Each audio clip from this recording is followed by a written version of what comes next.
Praktikum Kimia Dasar Kelompok 5 Cek.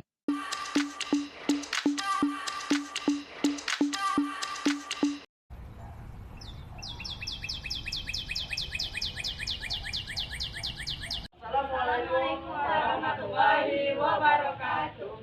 Halo, kami dari kelompok 5 akan menampilkan hasil dokumentasi kami selama praktikum kimia dasar. Perkenalkan, nama saya Agus Wahyudi. Saya Yulia Rahmawati. Saya Siti Nurul Elianza. Saya Siti Rohani. Saya Ismail Arafat. Baiklah, selamat menyaksikan. Check it out. Percobaan yang pertama kami lakukan ialah pembuatan reagen dan larutan.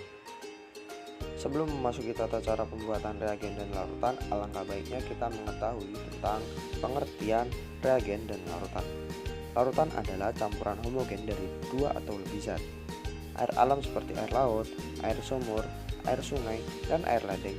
Semuanya adalah larutan di mana air adalah sebagai pelarut dan zat-zat lain seperti garam-garam dan oksigen terlarut di dalamnya dalam jumlah tertentu. Adapun alat yang kami gunakan ialah kaca arloji, spatula, corong, labu semprot, labu ukur 100 ml, gelas piala 250 ml, pipet takar 10 ml, serta gelas ukur. Dan adapun bahan yang kami gunakan ialah KMNO4 kristal, NaOH kristal, HCl pekat, H2SO4 pekat, NaCl kristal, serta Aquades, yang mana larutan yang akan kami buat ialah KMNO4 0,1 normalitas 100 ml, HCl 1 molar 100 ml, serta CuSO4 1%. Percobaan kedua yang kami lakukan ialah larutan elektrolit dan non-elektrolit.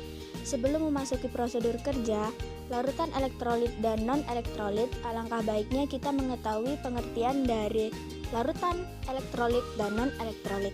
Tujuan dari percobaan ini adalah mengelompokkan beberapa macam larutan ke dalam larutan elektrolit dan non-elektrolit. Berdasarkan daya hantar listrik, larutan dapat digolongkan ke dalam larutan elektrolit kuat, larutan elektrolit lemah, dan larutan non-elektrolit. Larutan elektrolit kuat adalah larutan yang dapat menghantarkan arus listrik. Larutan elektrolit lemah adalah larutan yang menghantarkan arus listrik tetapi agak lemah. Sedangkan larutan non-elektrolit adalah tidak dapat menghantarkan arus listrik sama sekali. Alat dan bahan yang kami gunakan saat percobaan larutan elektrolit dan non-elektrolit adalah 1 buah botol semprot, gelas kimia 2 buah, larutan seperti garam dapur, air mineral, air teh, air kolam, air ledeng, dan juga air jeruk.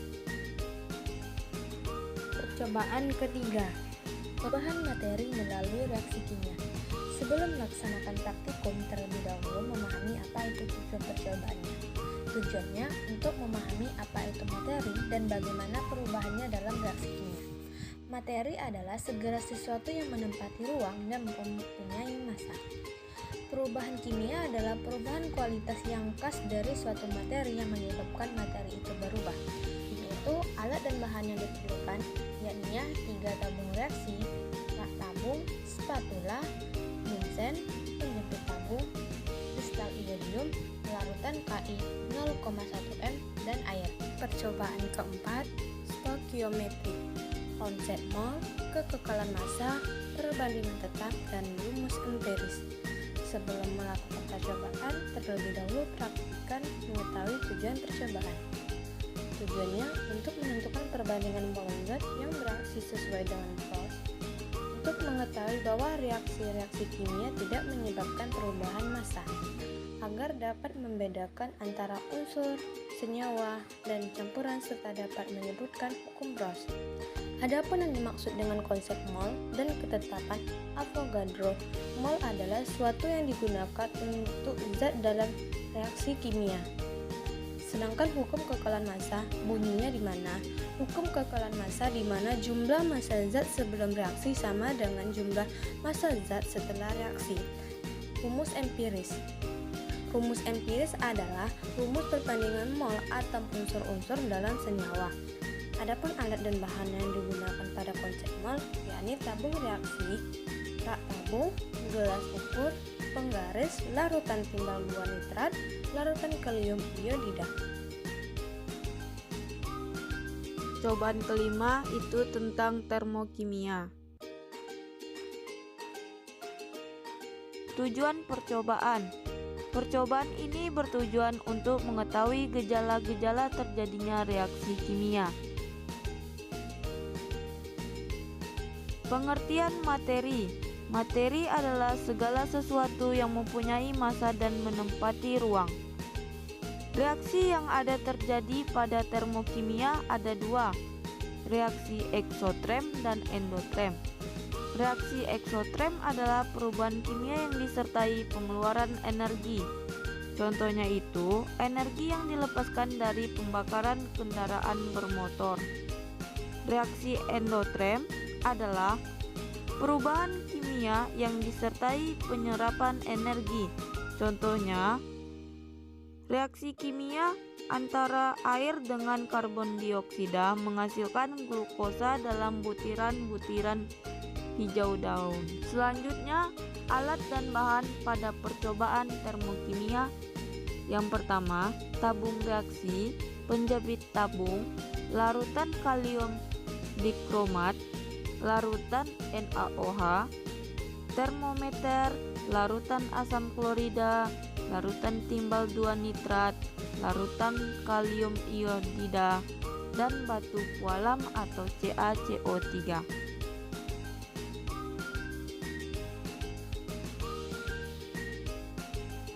Percobaan ke-6, kecepatan reaksi. Lebih dahulu, praktikum memahami tujuan percobaan dan apa itu kecepatan reaksi. Percobaan ini bertujuan untuk mengetahui faktor-faktor apa saja yang dapat mempengaruhi laju reaksi. Setiap reaksi kimia berlangsung dengan laju kecepatan maupun kondisi tertentu. Konsep inilah yang disebut dengan laju reaksi. Reaksi seperti proses pembakaran, bom meledak, atau buah yang membusuk. Sedangkan faktor-faktor yang mempengaruhi laju reaksi yaitu sifat dasar zat yang bereaksi, konsentrasi reaksi, luas permukaan sentuhan, suhu, tekanan dan volume, dan katalis.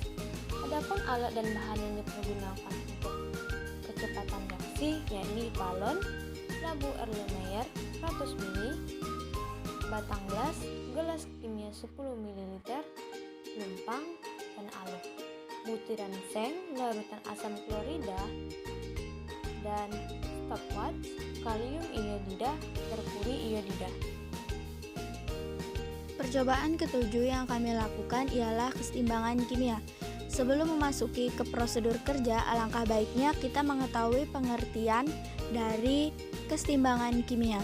Tujuan dari percobaan keseimbangan kimia ini adalah untuk melihat proses menuju keseimbangan, keadaan seimbang, dan menuju reaksi bolak-balik.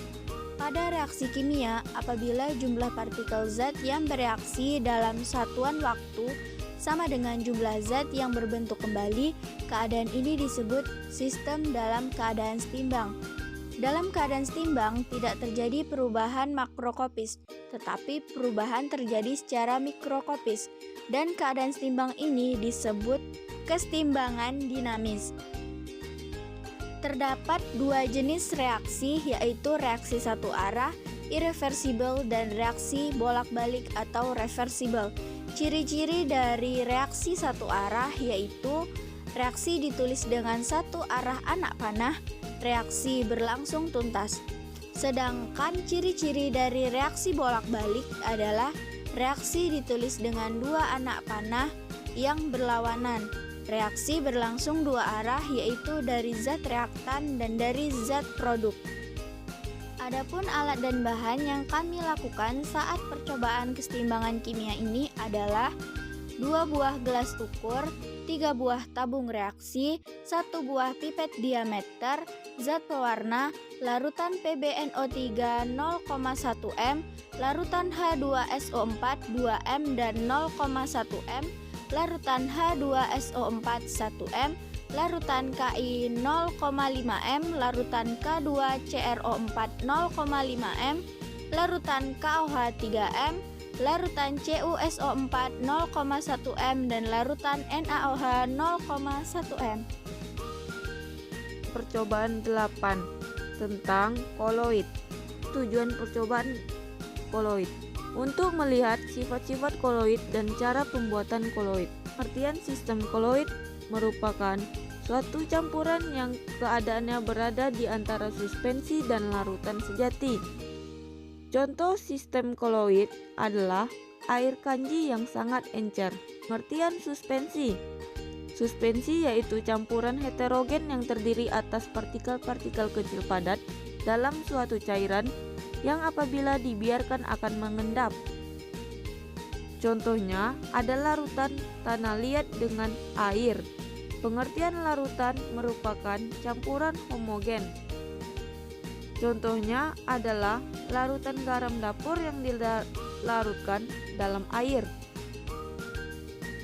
Ada pula sifat koloid yaitu efek Tyndall. Efek Tyndall yaitu partikel-partikel koloid yang memantulkan dan menghamburkan sinar di sekelilingnya. Ada pula alat dan bahan. Yang pertama, beker gelas, corong pisah, lampu spiritus, spatula, kertas saring atau tisu, pipet tetes, pasir, susu bubuk, garam, dan larutan FeCl3.